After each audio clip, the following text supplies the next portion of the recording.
तो हाँ, हेलो दोस्तों, मैं लक्ष्मण यादव आप सभी का एलेक्स टीचिंग क्लास में स्वागत करता हूं। तो आइए आज हम देखेंगे एएनएमएस के पेपर यानी एनटीएससी के पेपर 2 राष्ट्रीय प्रतियोगिता पर आधारित प्रश्न है, इस पे देखा जाएगा। इसमें 35 क्वेश्चन हमने देखेंगे, ठीक है। आज इसमें से आपको फिजिक्स, केमिस्ट्री और बायो से भी क्वेश्चन देखने को मिलेंगे, ठीक है। तो 35 क्वेश्चन सिर्फ साइंस से रहेंगे और वीडियो के अंत तक बने रहेगा। आप अगर इसको एएनएमएस के तैयारी करते हैं तो वीडियो के अंत तक बने रहेगा, क्वेश्चन एकदम हेल्पफुल आपके लिए रहेंगे, ठीक है। तो स्टार्ट करते हैं। पहला क्वेश्चन है, वेग में परिवर्तन की दर को क्या बोला जाता है, ठीक है। तो वेग में परिवर्तन की दर को हम बोलते हैं त्वरण कहा जाता है। क्या बोला जाता है? त्वरण कहा जाता है। जबकि आपसे अगला क्वेश्चन है, राष्ट्रीय विज्ञान दिवस किस तिथि को मनाया जाता है? तो 28 फरवरी को मनाया जाता है। किस तिथि को? 28 फरवरी को मनाया जाता है। अगला क्वेश्चन नंबर तीसरा है, ध्वनि के मापन की इकाई क्या होती है? तो डेसिबल में मापा जाता है। ध्वनि जो मापा जाता है वो किस में मापा जाता है? डेसिबल में मापा जाता है, ठीक है। ये अगला ये क्वेश्चन है कि 746 वाट को क्या कहते हैं, ठीक है। ये भी बहुत सुंदर क्वेश्चन है कि 746 वाट को क्या कहा जाता है? एक अश्व शक्ति बोला जाता है। क्या बोलता है? एक अश्व शक्ति, ठीक है। ये अगला है कि संवेग कैसी राशि है, ठीक है। ये ऐसी राशियाँ होती है ना, जिसे अदिश राशि, सदिश राशि, उसमें पूछा गया है कि संवेग कैसी राशि है। तो संवेग एक सदिश राशि है। कैसी राशि है?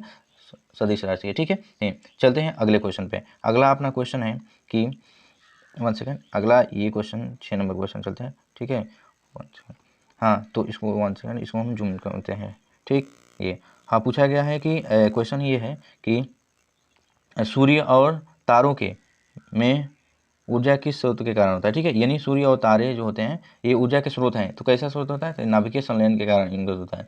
मनुष्य के मुख गुहा में कितने प्रकार के दांत पाए जाते हैं? तो 4 प्रकार के दांत पाए जाते हैं मनुष्य के मुख गुहा में, ठीक है। एक होता है चौड़क होता है, एक अग्र चौड़क, एक होता है रदनक, एक होता है किरणक, ठीक है। ये आप चारों याद रखिएगा दांत, ठीक है। ये भी होते हैं। मनुष्य पेंसिलिन की खोज किसने की थी? तो आपसे पूछा गया, तो इसका आंसर हो जाएगा अलेक्जेंडर फ्लेमिंग ने किया था ये पेंसिलिन खोज। दूरदर्शी दोष में किस लेंस का प्रयोग किया जाता है?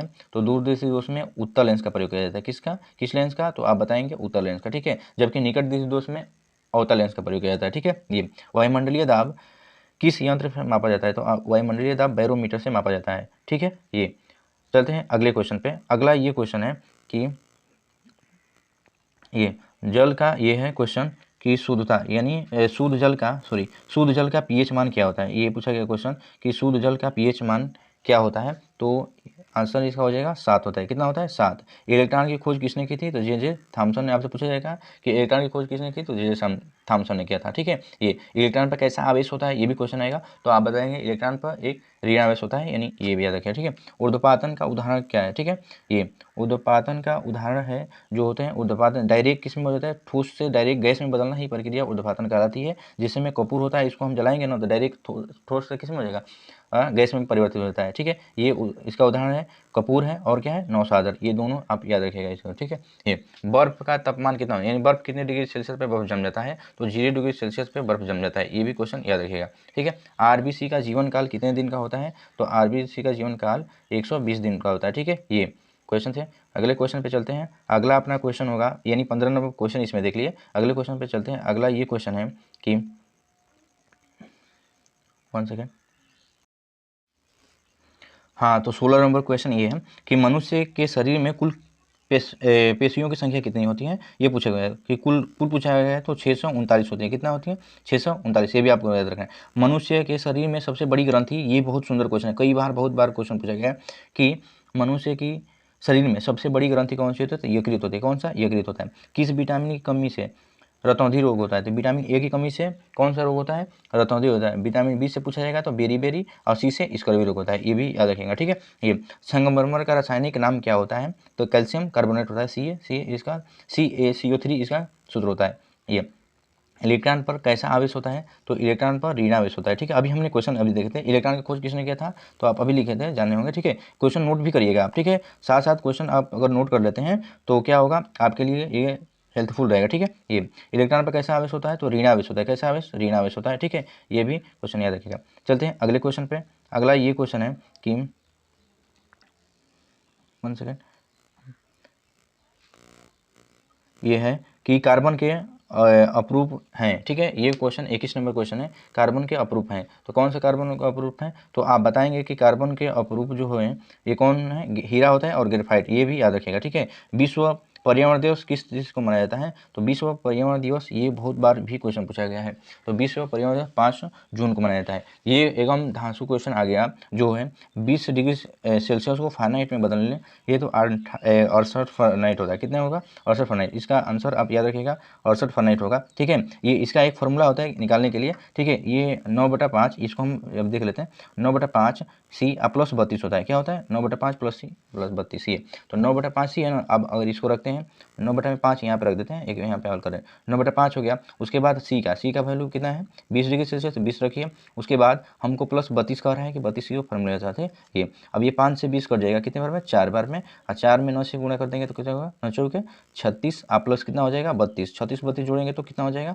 68 फ़ारेनहाइट हो जाएगा। यही आपसे पूछा गया था, कितने फ़ारेनहाइट होगा? तो 68 फ़ारेनहाइट। ठीक है, ये याद रखिएगा कि 20 फ़ारेनहाइट को आप जितने भी बोलेगा, 25 पूछेगा, 50 पूछेगा, 15 पूछेगा, जो भी पूछेगा आप बता सकते हैं इसका। ठीक है, ये हालांकि इसको मैं रब कर देता हूँ, 1 सेकंड रुकिए, ये इसको मैं रब कर देता हूँ।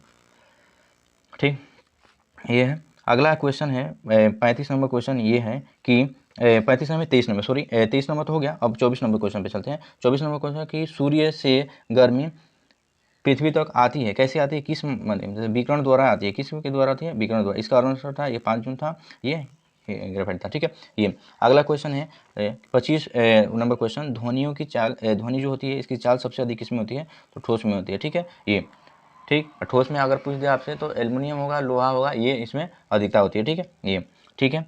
तो चलते हैं अगले क्वेश्चन पे, 26 नंबर क्वेश्चन पे। हाँ, तो इसमें देखेंगे हम जल में घुलनशील विटामिन, यानी 26 नंबर क्वेश्चन है कि जल में घुलनशील विटामिन कौन कौन होती हैं। तो ठीक है, जल में घुलनशील विटामिन बी और सी होती हैं, इनको भी आप याद रखिएगा। ठीक है, ये अगर आपसे पूछ लिया जाए कि वासा में घुलनशील विटामिन कौन सी होती हैं, तो वो भी नाम याद रखिएगा। तो ये इनको छोड़ करके, मैंने बी और सी को छोड़ करके ये हो जाएगा, और क्या हो जाएगा? बी को छोड़िए, सी को भी छोड़िए, तो ए बी, उसके बाद डी हो जाएगा, उसके बाद ई याद रखिएगा। ठीक है, और कौन हो जाएगा? के, यानी ये सब क्या है?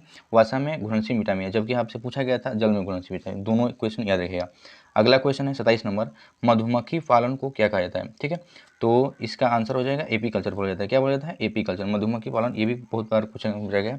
अगला है 28 नंबर कोण, कि कोण का मात्रक क्या हो जाता है? तो कोण का मात्रक होता है रेडियन। अगर यहीं पे पूछ लिया जाए घन कोण का मात्रक क्या होता है, तो आप इसको भी याद रखिएगा, स्टे रेडियन होता है। क्या होता है? Stay radian. घन कोण का मात्रक क्या होता है? यानी स्टेडियन, यानी कोण की जगह पर समतल कोण भी देता है, इसी का आंसर रेडियन ही होगा। ठीक है, ये वाई। अगला है क्वेश्चन, वाई कैसा मिश्रण है? ठीक है, तो वाई एक विषमांगी मिश्रण है। ठीक है, ये भी याद रखिएगा। हाँ, पहलवानों को भार उठाने में कौन सा बल लगता है? ठीक है, ये कौन सा बल कार्य करता है? जो पहलवान जो होते हैं, मतलब वो अपना बल लगाते हैं, तो कौन सा बल होता है? पीसीए बल के कारण ये अपना यहाँ पे बल लगाता है। ठीक है, ये चलते हैं अगले क्वेश्चन पे। ठीक है, सॉरी, अगला क्वेश्चन ये है कि पेड़ से, सॉरी हाँ, पेड़ से 31 नंबर क्वेश्चन, पेड़ से फल गिरना किसका उदाहरण है? तो गुरुत्व बल के, यानी गुरुत्वाकर्षण बल के कारण ही क्या होता है कि पेड़ से मतलब फल गिरते हैं नीचे। ठीक है, ये उभयचर जंतु आपसे पूछा गया है। अगला क्वेश्चन है कि उभयचर जंतु कौन है? तो मेढक और कछुआ इनका एग्जाम्पल है। कि क्या आ जाएंगे? मेढक और कछुए, ये किसका एग्जाम्पल है? तो उभयचर के जंतु है। ठीक है, ये टच मी नॉट किस पौधे को कहा जाता है? ये अच्छा क्वेश्चन है। इस क्वेश्चन क्या देखिए, टच मी नॉट पूछा गया है। टच मी नॉट, तो छुई का एक पौधा हो, उसको मतलब कहते हैं ये शर्मा जाता है पौधा। ठीक है, ये अगला 34 नंबर क्वेश्चन है, पीतरस का निर्माण कहाँ पे होता है? तो पीतरस का निर्माण यकृत में होता है। कहाँ पे? यकृत में। ठीक है, लास्ट नंबर आज का सेक्शन का है, पत्तियों का हरा रंग किसके कारण होता है? तो पत्तियों का हरा रंग क्लोरोफिल यानी पर्णहरित के कारण होता है। ये क्वेश्चन लास्ट का है। ठीक है, ये तो बेहतर क्वेश्चन आपको अगर लगे होंगे तो हमारे चैनल को लाइक करिए, सब्सक्राइब करिए और अपने दोस्तों के साथ शेयर करिए। एएनएम क्लास देखने के लिए, एनटीएससी के, अब हम रोज़ रेगुलर यही क्लास ऐसे ही वीडियो लाएंगे। ठीक है, तो मिलते हैं बहुत जल्दी अगले वीडियो में। ठीक।